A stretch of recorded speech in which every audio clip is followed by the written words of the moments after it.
All right, everybody, hello. Welcome to this incredible event with Vang and myself, Viet Nguyen, as we talk about Miter's new book, Yellow Rain. I am a big fan of Miter Vang, and it's such a real pleasure to be here with her to talk about this very important book. Let's start off with sort of a short introduction of Miter, although I think most of you probably know her or know of her and her reputation. She's the author of course, Yellow Rain, just debuted this year from Grey Wolf Press, and her first book, Afterland, also from Grey Wolf Press in 2017, a big critical success. It was the winner of the 2016 Walt Whitman Award of the Academy of American Poets, and a finalist, longlisted for the 2017 National Book Award in Poetry, and a finalist for the 2018 Kate Tufts Discovery Award. Miter also co-edited How Do I Begin? A Hmong American Literary Anthology, which I also have somewhere on the back of my shelf, which she co-edited with the Hmong American Writers Circle. Born and raised in Fresno, California, she earned degrees from the University of California, Berkeley, my alma mater, and Columbia University. She teaches now in the MFA program in creative writing at Fresno State. Welcome, Miter. Thanks for that introduction. It's great to be here. Oh, I forgot. I'm supposed to introduce myself. So, I'm Viet Nguyen. I'm a professor. I teach at USC, writer of nonfiction and fiction. The relevant nonfiction book would be Nothing Ever Dies, Vietnam and the Memory of War, where I also do talk about some of the issues that Miter's work raises, and then a couple of novels, The Committed and The Sympathizer. All right. Hello, Kelly from LA. I'm your neighbor, roughly. Okay, so we have you for the next 43 minutes or so. There is a chat window open. Feel free to comment, to post questions there. Keep it civil, keep it clean. We will have a reading from Miter to begin with, and then she and I will have a conversation for about half an hour or so. And hopefully if there's time at the end, and if you've posted some questions, we can turn to questions from the audience as well. So Miter, congratulations on Yellow Rain. It is such an amazing work, a work that is so dense with emotions and history and pain and textual experimentation, and then in a very contradictory fashion, a very beautiful book as well, in terms of how it's been designed and laid out, and we're going to talk about all of these kinds of issues. But I would invite you now at the beginning to share some of the poems with us for a while. Yeah, thank you so much again, Viet, for that generous introduction. And it's great to be here with you and with everyone else this evening. I hope you're all having a good day. Thanks again for taking the time out of your evening to be with us. I'm a little under the weather, so you'll have to forgive me if I need to sneeze or blow my nose. And, you know, it's not COVID, by the way, just, you know, thankfully it's not. It's just a common cold. So just a heads up on that. But yeah, let me just go ahead and get myself situated here. To start, I would like to acknowledge the indigenous lands of the Yokuts and the Mono here in Fresno, California, where I live and work, and also where I wrote most of my book, Yellow Rain. And I pay my respects to the elders and ancestors, both past, present, and emerging. I'm also very grateful to the Seminary Co-op bookstores in Chicago, the program in creative writing at the University of Chicago, Grey Wolf Press, my publisher, and of course, Viet Nguyen, who I'm thrilled to have join me in conversation this evening. So I'll be reading from my new book, Yellow Rain, and Yellow Rain is a topic that few people know about.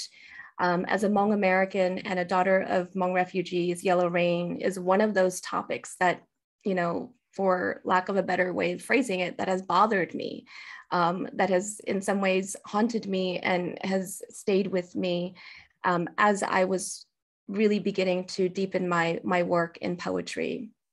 And just to give some context here, when Hmong refugees were escaping from Laos following the secret war and the US withdrawal from Vietnam and Laos, they reported that there was this mysterious substance that would fall from airplanes that made them sick, and many people died from it. And they told this to the refugee camp workers and doctors who at that time had no idea what to make of it. So the first poem I want to read is a poem that just looks into the nefariousness of this whole situation. For the nefarious. From a recessed hollow rumble, I unearth as a creature conceived to be relentless. Depend on me to hunt you until you find yourself counting all the uncorked nightmares you digested. I will let you know the burning endorsed by the effort of matches, and you will claw yourself inward toward a conference of heat as the steam within you surrenders, caves you into a cardboard scar. Even what will wreck you are your mother's chapped lips, even to drip your confession of empty rooms. I know about your recipe of rain, your apiary ways. Trust me to be painful. So this next poem that I want to read is a poem that draws from the radio show and podcast Radiolab. And so back in 2012, they aired an episode on Yellow Rain that featured the writer Cao Kalia-Yang and her uncle. And the episode seemed, at least in my mind, it seemed to be an attempt to reinforce the idea that the Hmong people had lied about Yellow Rain, which put the conversation at complete odds with Kalia and her uncle, who were there to talk about Yellow Rain and to talk about the Hmong experience with Yellow Rain. So the poem, well, the fact of the matter is the consequence of ugly death. And the poem is preceded with an epigraph that pulls from the transcript of the interview. The fact of the matter is the consequence of ugly deaths. It's not fair to not consider other stories, other frames of the story. Ronald Reagan used this story to order the manufacture of chemical weapons, first time in 20 years. If the United States were to manufacture chemical weapons again, use them because the Russians supposedly had, and people would have died ugly deaths in the consequence. Robert Coleridge, Radiolab, WNYC, September 23rd, 2012. Out here, it's parlors of jungle. Sometimes flashbacks of disfigured interrogations, handprints fleeing to leave no crease behind. This is our monsoon to shelter, our version of mortality snaking toward delusional truth. We know how to let go, then perish with even more lineage of beauty. For thickening of truces between false men, aging purveyors of genetically modified diplomatics, lizard citizens invented herbicidal biomediation, whistling riddles into an arsenal of hammers, spit of your unhinging, you refuse are dead, as though we were never alive. Just say what you mean to say, that is, Hmong, keep your dying to yourself. So as time went on and people began to talk about this Yellow Rain, the US government began to take interest, and they conducted what would become a very confusing 8-year investigation into Yellow Rain. And the question was, if this really was a biological weapon, who was the perpetrator? And this was happening during the Cold War when the US was at political odds with the Soviet Union. So what ended up happening was that the government pointed its finger and pointed the blame at the Soviet Union, who they accused of providing Yellow Rain to the communists in Southeast Asia to then use against the Hmong people. And so one of the key components of the United States' investigation into Yellow Rain were the thousands of blood, vegetation, and clothing samples that were provided by Hmong refugees. And what's really heartbreaking about these samples is that even though they were given in the hope of trying to find out what Yellow Rain was, it was almost futile because by the time these samples had been shipped to laboratories in the United States, they had already degraded in their sample integrity and quality. There were also instances too of packages and vials getting lost, packages getting vials getting cracked and damaged in transit, just a whole host of logistical barriers to the entire investigation. And that was actually something that I learned when I came across a dissertation by Dr. Rebecca Katz, who makes the argument that it's very likely that some kind of toxin was inflicted on the Hmong people. So my next poem here examines the degradation of these test samples. And like many of the poems in this collection, this poem is preceded by a whole host of epigraphs. And I won't read all of the epigraphs, I'll just read a couple of the ones from this poem here. Futile to find you.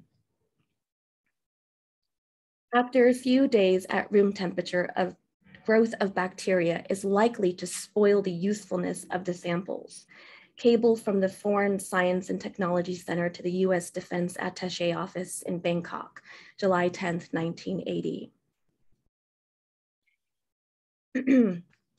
Only those individuals sampled within 1 to 3 months after the alleged attack still showed mycotoxins. There are 64 different trichothianes known, and it is impossible at present to test for all of these. And that's a cable from the Armed Forces Medical Intelligence Center, April 23rd, 1984. They colluded you to behave as if you had not happened. Thawed your wasteland from their trafficked conscience to groom a marionette of thumbs. The answer is to ask, who concocted you, not sprung from a lineage of honeybees, swimming into the sterile negation of your breath, tricksters who forged you from the gut of their contriving, smugging open the cells of their schemed imaginings. They make you indefinite, make you drive them pointless until no hint of potion remains as proof, but a game of science jigsawed. To certify your absence and choke their own distrust, that even in their doubt, despite the weeks, months, you'd been there all along. This gamble of a deadline wrought from a sickened eloquence. You were concrete strong, your mouth alive while they swayed you, dense as topsoil into fern. So as the investigation continued, there was a scientist who did discover suspicious levels of a toxin known as trichothiacine mycotoxin on a leaf. And from just this one leaf, the US government began to build its case. And in many ways, the government wanted to be able to argue that yellow rain was a biological weapon and that the Soviet Union was culpable, because an argument like this would have been a huge boon and blessing to those in government who favored increased arms development. In other words, they could leverage and exploit the Hmong story of yellow rain to push for more congressional spending on weapons and bombs and guns. It was like, look what the Soviets are doing to these poor Hmong. We have to respond in turn by building up our arsenal in defense of the Soviets. That was one side of the argument. But then there were also those within government and the scientific community led by a professor at Harvard named Dr. Matthew Meselson, who had a very different agenda and a very different argument. And it seems to me that he was part of the camp that believed in the need to prevent the proliferation of weapons in the world, really with a focus toward disarmament. And he was very much at odds with those in government who favored more defense spending on weapons. And so Dr. Meselson proposed that what had been thought of as a biological weapon, this substance that Hmong people were claiming was yellow rain, was actually just the fecal matter of bees defecating in large swarms. In other words, they said it was just bee shit, and that Hmong people just didn't know any better.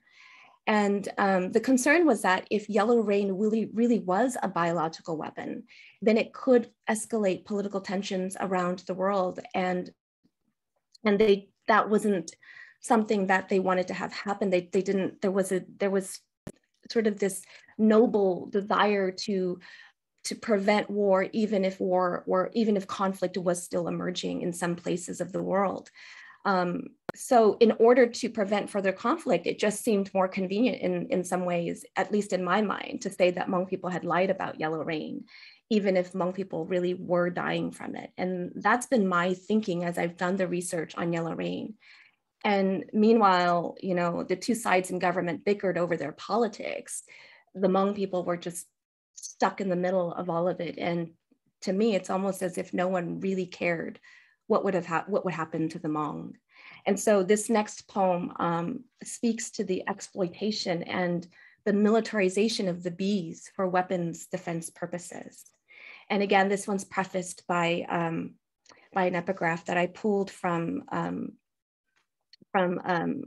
essay that was submitted for a master's degree in military studies. Revolt of Bees. Recently, scientists have exploited the honeybee's exceptional sense of smell and trained bees to detect the scent of various explosive materials. Researchers are exploring genetic and physiological differences between bees. Ideally, a superior bee could be developed through genetic engineering. Plans also include integrating very small fluidic devices to carry chemicals that could be delivered through the cyborg's sting. Ultimately, DARPA hopes to hack into the insect's own natural senses, allowing the remote control operator to look out of the insect's own eyes instead of attaching a video camera for it to carry.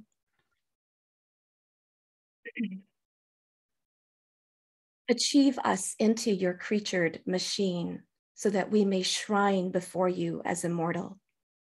This is how you love us in your illness of benevolence, your mind a canister for vanity. By merging our wings with steel, you nourish us with the need to war with you. We will show you the plague you've made of us, butchery of our eyes no longer in our belonging, as you condition us with a diet of bombs, no more to return the bounty of your spring, but only to murder your harvest, rupture your remembrance of nectar. Clover, goldenrod, lantana, time. Retribution is the devil begging to be pardoned. Is the devil always homesick? Is the devil dangling from a situation of blade? Clingstone peach, almond, plum. We will raise a scorching on your tongue so bloomed and medieval, your sense of sweetened will cease to begin. All right, so I'm getting now here to my last poem. I started doing the research for this book almost a decade ago, and most of that consisted of digging through archival material, declassified documents, and government reports. And for me, I think that this book is my attempt to remember what's happened, to resurrect this long forgotten, cold filed investigation, and to try to shed more light on it, to offer a counter narrative.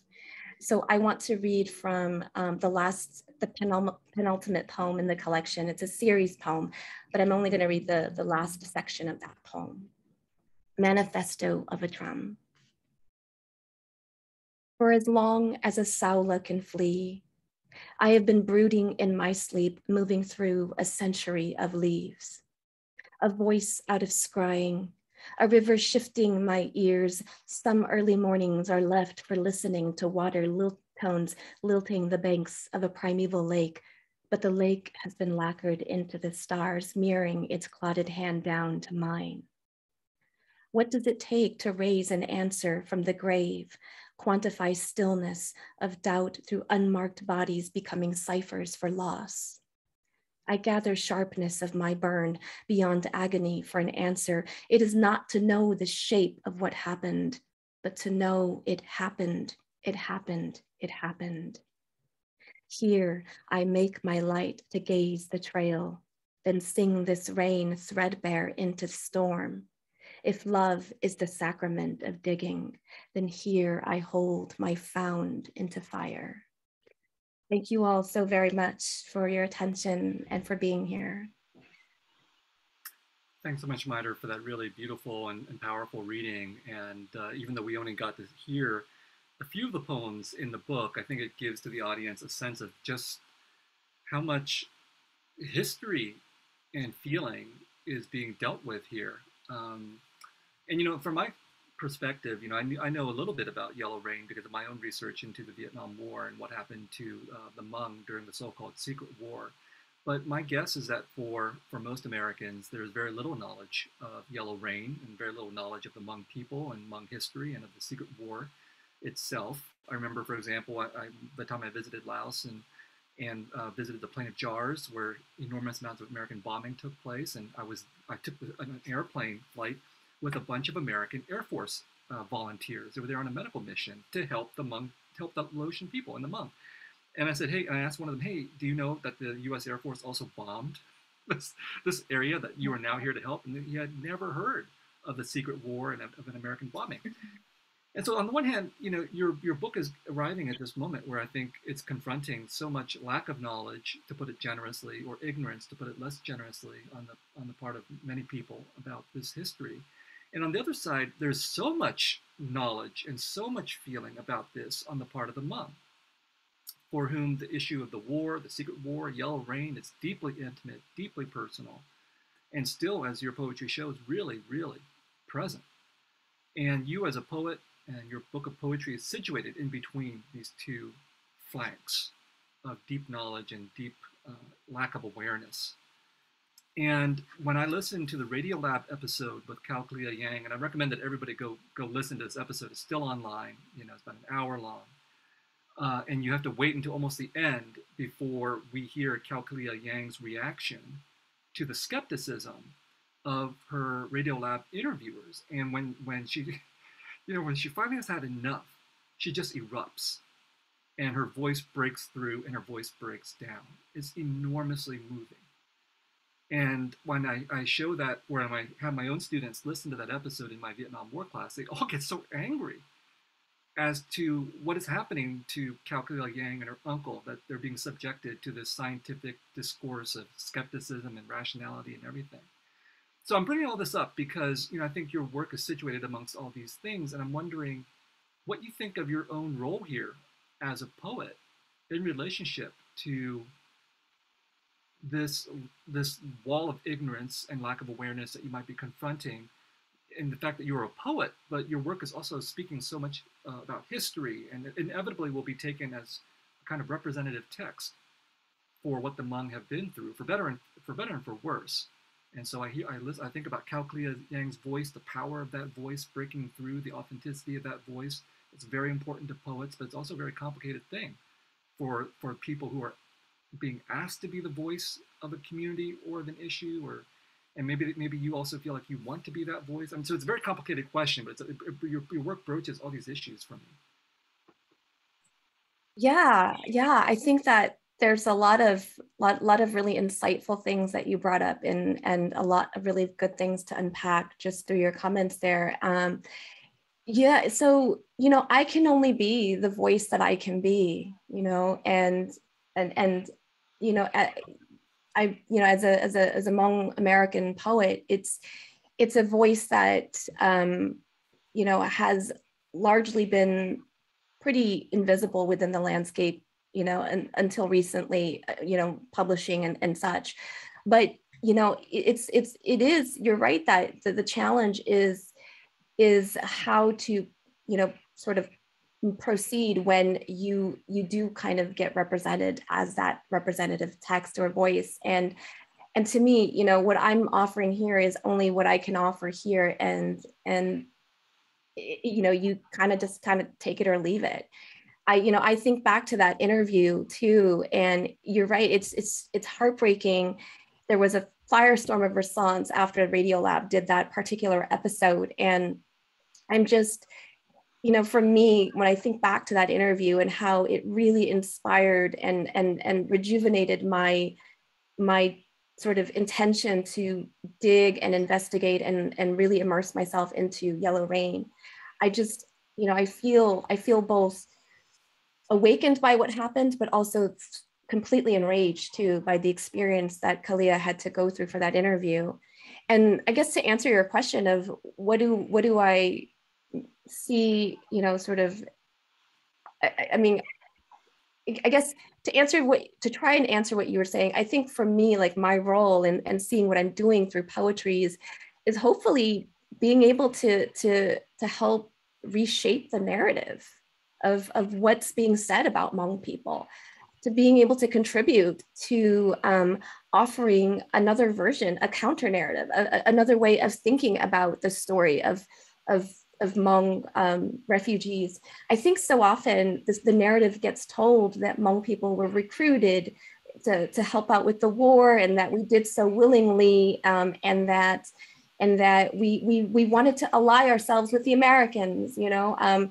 But I think that there's the narrative too that went missing, which is the narrative that speaks to a kind of intrusion that happened to Hmong people, a kind of you know, American encroachment upon you know, the Hmong in Laos, and sort of this surrogate war that was undertaken, that used Hmong men to do the bidding of war. And so for me, that's the kind of narrative I want to tell. That's the narrative I want to elevate and to raise, beyond this whole other narrative that makes us look like we're patriotic, you know, Hmong citizens who want to just do what Americans demand of us or ask of us to do because we have nothing else better to do, because we're poor, or because we need the services. So I want to be able to be part of helping, hopefully, to reshape the narrative of that war. And Yellow Rain is definitely one of those threads within that larger narrative that I hope to elevate and bring to the surface. Most Americans don't know anything about the Secret War, don't know anything about the Hmong, and therefore don't know that there are estimates that about a quarter of the Hmong soldiers who fought on the American side died during that war. The death toll for the Hmong was somewhere around 58,000 dead Hmong, which is about the same as the number of Americans who died during that war. So that's enormously devastating when we think about the size of the Hmong population that sided or was forced to side with Americans. And of course, the parallels with the Vietnam War in general for Vietnamese is very obvious, or even worse, because as terrible as sort of the American misrepresentations of the Vietnam War have been, it's been worse, I think, when it comes to the Hmong. I can think of two movies that Hollywood made about the war in Laos: Air America, terrible movie, and then Gran Torino, which was a serious distortion of the Hmong history and Hmong experiences. And so Hmong writers face this problem of having so many obstacles to overcome. And I don't want to treat this matter purely as a historical or sociological issue, because it isn't, because I think what we see in your poetry and in the work of other Hmong writers is a formal response to this history. The question of, well, how do we as writers take these issues of ignorance and misrepresentation and all these really critical issues, and how do we deal with it at the level of art, at the level of what our poetry can accomplish? And that's, I think, one of the most powerful things about your work. It is a work of history. It is a work of archival research, and we can get to all of that, but it's also a work of poetry as well. And it's dealing with this issue of voice, both the voice of the individual poet, but also the voice of the Hmong. So I wanted to draw attention to the fact that I think your poems do draw quite a bit, not just from your personal experience or from your personal perspective, but also testimony on the part of the Hmong who experienced these attacks. Maybe you can read one very short extract from page 21. The poem is When the Poison Fell, before 1979. There's a number of stanzas, but maybe just stanza 1 from, and I think you titled this Hmong Refugee, age 26. Sure, yeah. So I'll do the first section on page 21 there. When the Poison Fell, before 1979. 1. Hmong refugee, age 26, heard about attacks. March 1976, Ben Nong Kui, 28 dead, red, green, and yellow smoke. September 1979, Ben Nam Kai, 27 dead. You have followed how deep the ear-telling proceeds, undensing these patterns to widen a vacancy of clues. To hear as you've heard into the pulp's undergrowth, how much archiving is too much sintered and fatigue, how digested the headlights flare over the diseased hymn. Well, I mean, two questions here. Of course, one is, there's quite a bit of testimony from different people that you draw from, and so where does that testimony come from? And the second issue for me is, again, this question of form, that this is not a book that is, again, purely about your voice, but you incorporate so many other sources, including the voices of other Hmong. How important is that for you to do in the poetry itself? Yeah. So for me, I think when I was really focusing on, when I was sort of immersed in this work of researching and then writing the poems, I really wanted to figure out how I could honor the experiences of those who experienced yellow rain, you know, through the testimonies. And a lot of the testimonial experiences here, I actually found within the declassified archives. So they did collect them and they did have them in there within the archives. And then at the same time, I also wanted to, you know, I was also wary of putting my Hmong elders and, you know, just out there to be exposed again with this issue. Thinking back to the experience that Kalia had on the radio show with her uncle, you know, and there was a level of, you know, just wanting to also protect and shield my elders from any kinds of scrutiny that they might have to endure from the public, and again to experience that invalidation once more again. So as I was doing these poems, I really looked to the political discourse that was happening around yellow rain, because I wanted to find a way to pierce through that barrier of discourse to then be able to say what they weren't saying then, if that makes any sense. Because I think one of the biggest problems of the investigation was that the Hmong testimonies were completely invalidated. Dr. Messelson, who was one of the lead investigators on behalf of the bee feces theory, was adamant that Hmong people had lied about yellow rain. And so for me, the testimonies, they held weight to me, you know, but to a reader like someone like him, they had no credibility or no credence at all. And so I instead of relying too much on the testimonies to build the structure and the argument of this book, I looked to the political sort of drama that was unfolding around, you know, the arguments for disarmament and anti-armament, arguments around conservative and liberal arguments around, you know, proliferation versus non-proliferation. I wanted to really elevate that as part of why I think that yellow rain is a huge injustice in the Hmong, and that within all of that, the Hmong testimonies got lost. You know, that it was just, you know, it was mired within the muddle of all of that political discourse. And at the end of the day, like I said earlier, it didn't seem like they even cared about the testimonies. You know, they were just sort of a token part of the investigation that eventually got invalidated. Yeah.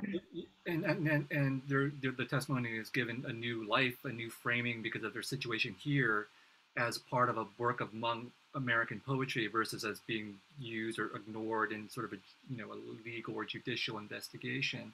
But part of what happens in the book of poetry is that you also, as you said, go into a lot of other archival materials, scholarly research, the actual documentations that were happening at the time, and so on. So that's a very important sort of, you know, again, both a political move on your part, as you just mentioned, but also a formal move in poetry. How difficult was it to figure out how to incorporate all these other sources into the poems? Because they add a whole different texture layer, but also I'm assuming a complication for you as a poet to try to figure out how to take all this other language, which is not very poetic language, and try to fuse it with your own style. Yeah, I mean, it was sort of a huge daunting task to figure out how to synthesize all of this, right? You know, on the one hand, here I am trying to unpack yellow rain for my reader. And then on the other hand, I'm also trying to maintain the poetic integrity of the work as well. And, you know, at the end of the day, something always has to give. And there are poems in which I I really draw from a lot of the declassified documents and the archival material to really root and ground the poem. And so sometimes, you know, a reader might get to that and feel really mired in the you know, sort of the jargon and the language.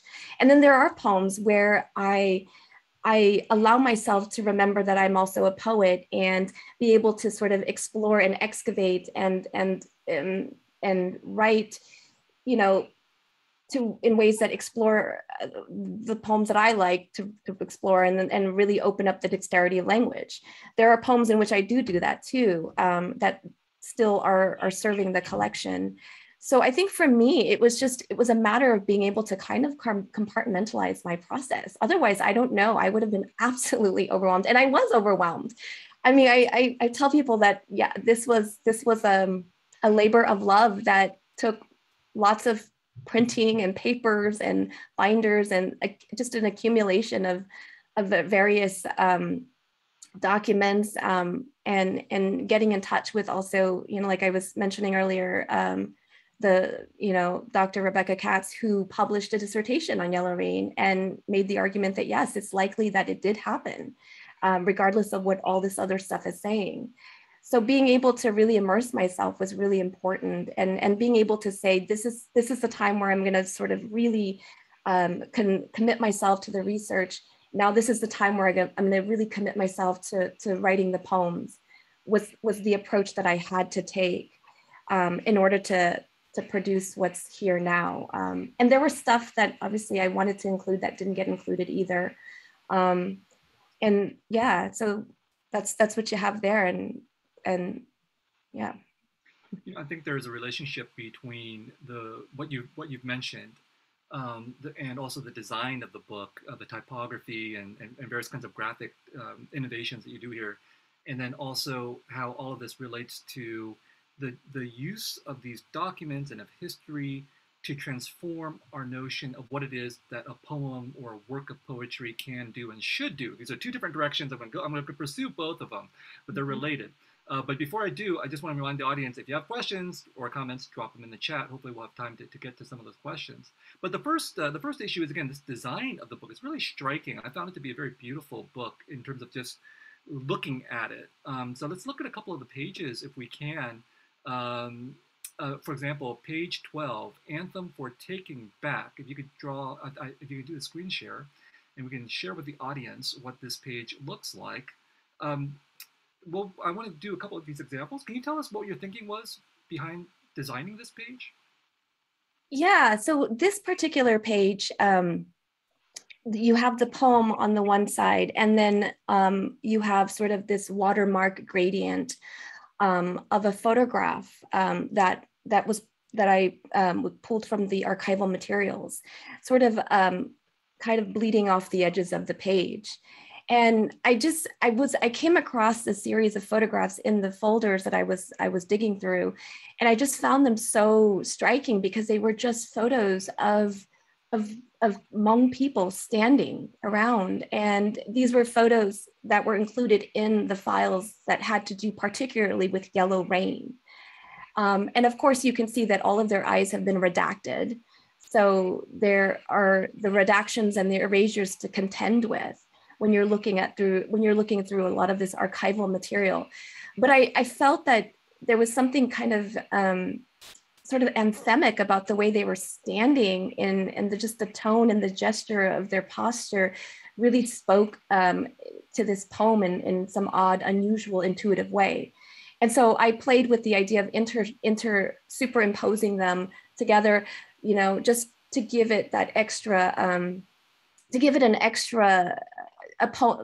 well, I guess to give it this poem that happens outside of the poem too, in a way that where you see the visuals too kind of taking on their own sort of poetic movement, but they're sort of outside of the poem. So I guess that was my thinking behind this. I did that for a couple of pages too.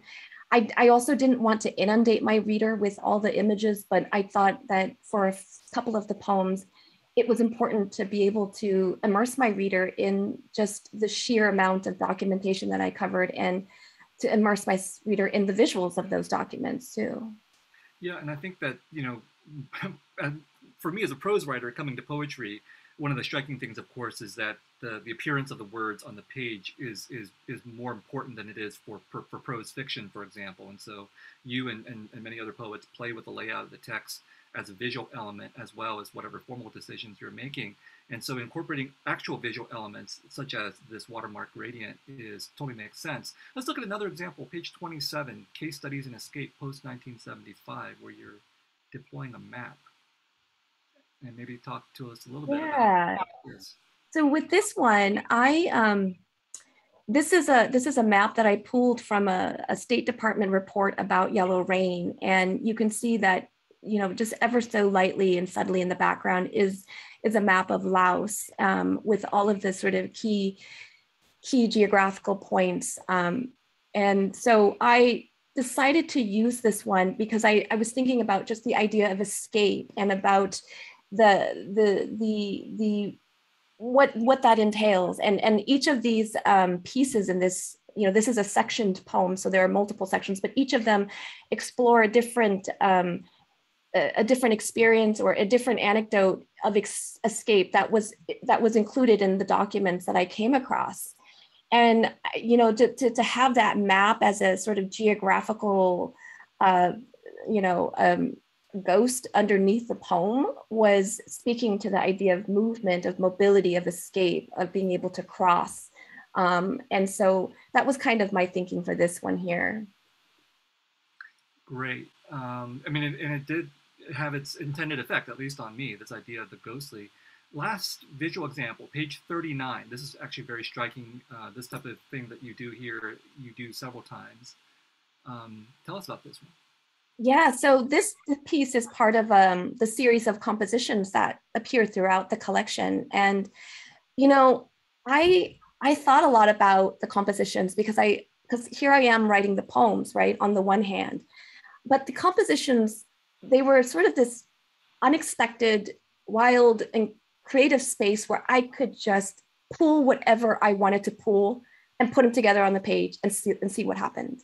And that's what I did with a lot of these compositions, was just like, okay, I've got this text, I've got this text, I've got that. Let's put them together. What happens to the relationship of those words when they appear together on the same page, when they appear close to each other or when they appear farther apart from each other on the page? So I was really thinking about spatiality. And so with these pieces here, you can see that in the background, and sort of, again, working with a gradient, there are reports of the various attacks that I found through in a lot of the documents. And again, it's just me almost kind of inundating the pages with the reports of these attacks. You know, every one of these reports starts the same way. The US government received a report. The US government received a report. The US government received a report.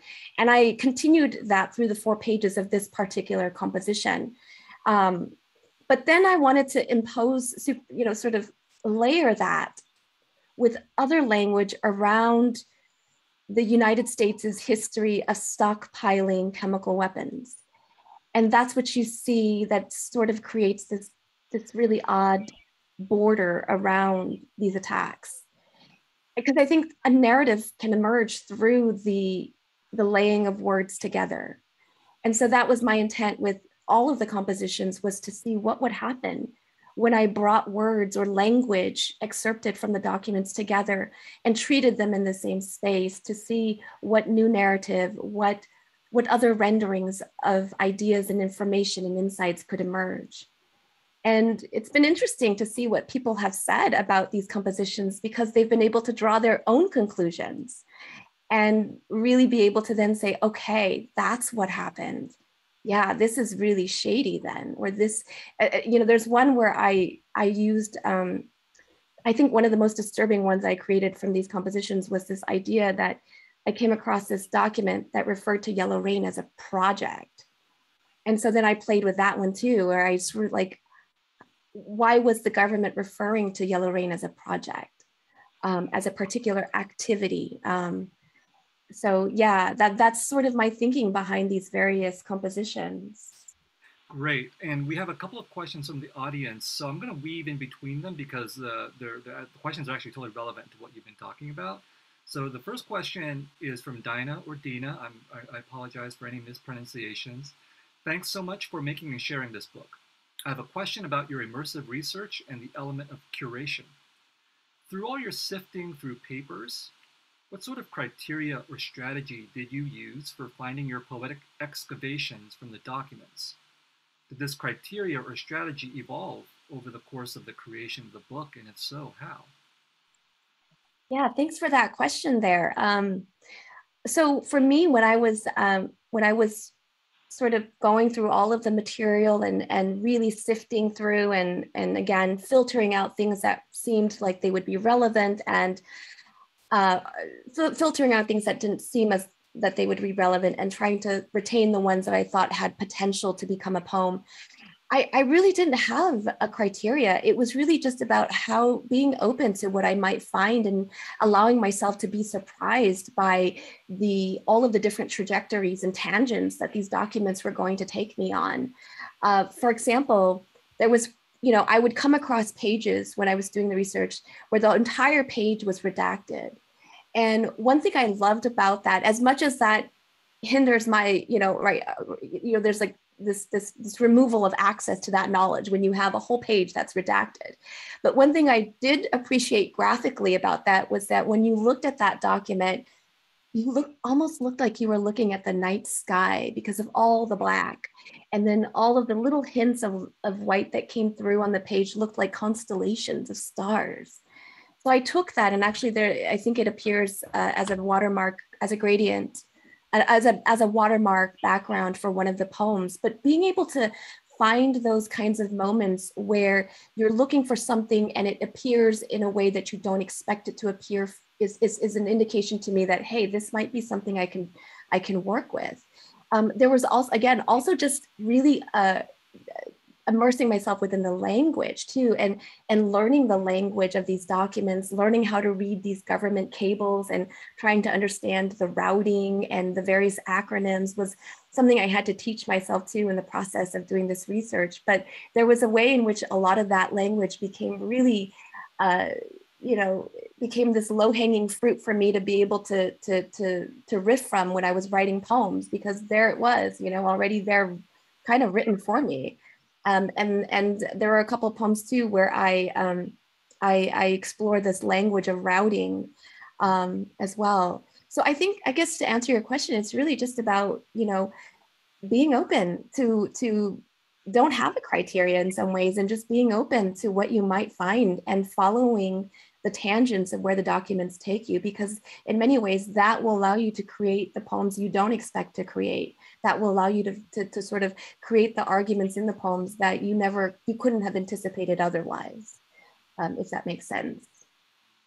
I don't know if how you think of your own poetic genealogy and of your influences and other poets you may be in conversation with, but fairly or not, when I read your work, I see connections with work of some other contemporary poets who are also concerned with archives, with language, with distortions, with misrepresentations, and they grapple with the content of that language, but also the shape and form of that language too. So I'm thinking here of Lady Long Soldier in Whereas, Don Mi Choi in Hardly War, and DMZ Colony, M. Naborse Phillips Zong.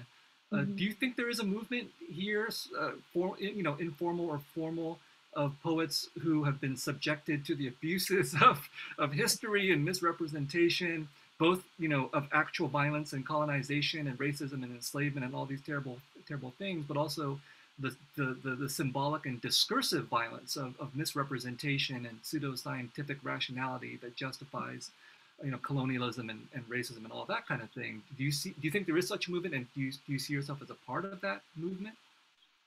Yeah, I think you're right. There is this exciting push towards what would be what some people have termed as docupoetics, which is essentially what you have described. And I think that I think it would be fair to say that some of this work falls in line with that. And it's exciting though. It's really exciting to see what poets are doing nowadays, because there really is a way in which poetry becomes this really amazing and inspiring and unexpected place of reckoning, where you can do all of all of the things that, where you can break all the rules of language to be able to offer the narrative that you need to offer for whatever it is that you're reckoning with. And I think that's what this book has allowed me to do, is to create a moment of reckoning, not only with language, with archive, but with Yellow Rain, and poetry itself, and with histories of poetry, to then be able to say, this is something that needs to be resurrected. This is something that demands a public reckoning. This is something that demands, you know, larger and wider attention in whatever way I can get it. But yeah, I think poetry is doing that in ways that are really exciting and surprising in these times. And if we look to that, you know, if we look to those unreckoned histories as starting points for writing books of poetry, I mean, I think it will be exciting to see what future poets come up with when they're looking for what in their own histories and what in their own communities has been unreckoned with, that demands that voice, that demands that moment of destabilization, to then finally be reckoned with in a way that can have the kind of rest and closure it needs to be heard. So yeah, I think it's exciting. I think a lot of poets are moving in that path. And you pointed out a number of really exciting poets who I love and admire as much as well. So, you know, if that's what we're doing with poetry, then I hope that we can get more people thinking about the way that poetry can do that, to be reshaping that narrative,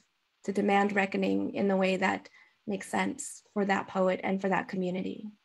So let's end with a question from the audience that I think is directly related to what we've just been talking about. It's from Alexa. Thank you so much for being here. It's a gift to hear you read and speak about your poems. I'm interested, given what you've said about compartmentalizing, do you think the political can elevate the poetic? Or are these forces working against each other by nature?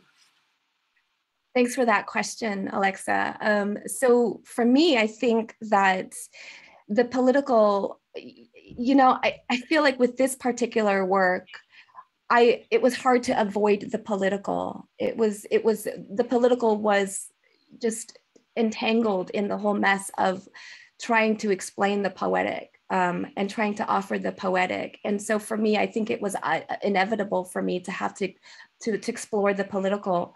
But I do think that there are ways in which the two can be in discourse and conversation with each other. And I also hear a lot about people talking about how poetry is you know, becoming a force for good in this political moment. And I think, again, it has to go back to how poetry can help us destabilize language in the way that it needs to happen, so that we can reshape the narratives that need to be told, or that we can offer new narratives, or that we can reshape the discourse. And so yeah, I don't know if that really answers your question, but thanks again for asking and for being here. And it looks like we're kind of close to ending on time here. Yeah, I mean, I just want, of course, emphasize this idea that the political can elevate the poetic and the prosaic as well. But I want to leave you with like the chance to say one last thing that I think is important, which is that you're a part of the Hmong American Writers Circle. And I think when we started off this conversation about voice and all that, you know, oftentimes in the American context, we treat voice as an individual phenomenon. And for me, that is true, but voice is also a collective phenomenon as well. And I'm just wondering if you can speak to the work that you've done with the Hmong American Writers Circle to elevate the voices of so many other Hmong American writers, and to make sure that you're not the only one who speaks on behalf of the Hmong American community. Yeah, thanks for that. Thanks for that note there, Viet. Yes, I'm not the only one. That's a great point. And I don't speak for all the entire community, but I think that for me, it's been an honor and a joy to be able to be part of a community of writers who have been working so diligently and so eagerly to try to contribute and be part of the literary landscape of this country. And that's happened with, you know, and with the Hmong American Writers Circle is that, you know, a couple of us have been really involved in it over the years and been able to continue to publish. And the point is that we've been trying to publish. We've been sort of, you know, really trying to support one another and create avenues of access where we can bring other writers into the fold as well. So yeah, I think that for me, having had that community has been a tremendous boon of encouragement in my path as a writer, in my journey as a poet. And I'm very lucky to be in a situation now where I'm able to support future writers, several Hmong writers too, who are in the creative writing program that I'm in right now, and student organizations who are doing creative writing focused on supporting Hmong writers too. So yeah, I think all of that is really important for sure. As I like to say, don't be a voice for the voiceless, abolish the conditions of voicelessness instead. I think that's part of all of our obligations, as either as readers or as writers, to think of what we do as both an individual and a collective effort, especially when it comes to populations like Hmong Americans and Hmong people in Laos as well. That there are so many voices, so many stories out there that need to be heard. But of course, we're here to celebrate Maider's new book, Yellow Rain, which is just a really powerful, incredible book, as you've undoubtedly heard and seen for yourself. So please do go to the link that's in the chat and support Maider and buy this book. Maider, thanks so much for sharing so much of your work and yourself with us today. Thanks everybody for spending an hour with us. Have a good night. Thank you so much, everyone. Take care.